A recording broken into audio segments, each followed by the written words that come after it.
وحديثك ترمان هي أبي برزي أسلامي صحابي بيغمر صلى الله عليه وسلم أفرمي جملة بيغمر صلى الله عليه وسلم فرمي يا معشر من آمن بلسانه ولم يدخل الإيمان في قلبه لا تغتابوا المسلمين. طبعا ترسناك ترين حديث لسر أم بابتت ترسناك ترين حديث أم حديثه بيغمر إخوة صلى الله عليه وسلم فرمي أي أو كساني كبزمان إيمان تان هناوا وإيمان نتوتنا وضلطانوا، يعني أما زور خطرة. يعني بيغمر بيمان فرمي أي أو كساني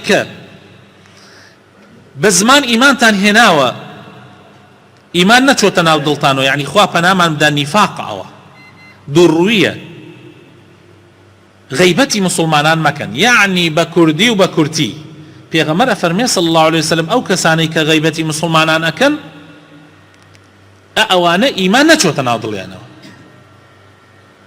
بلكو بس بزمان إيمان يعني هناوا.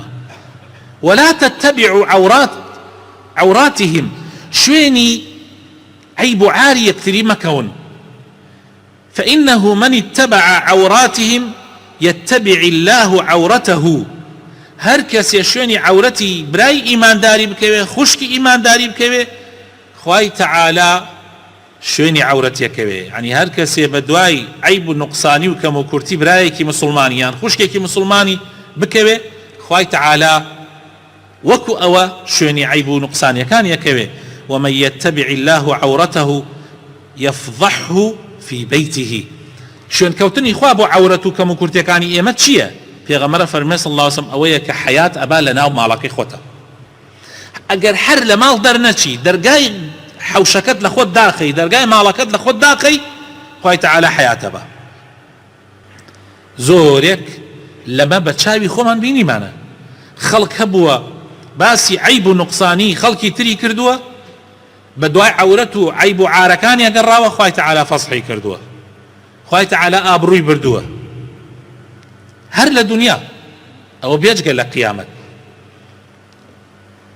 ئەمەش دڵنیابن وعدی پێغەمبەرە صلی الله عليه وسلم، وعدی پێغەمبەریش وعدی خوایە.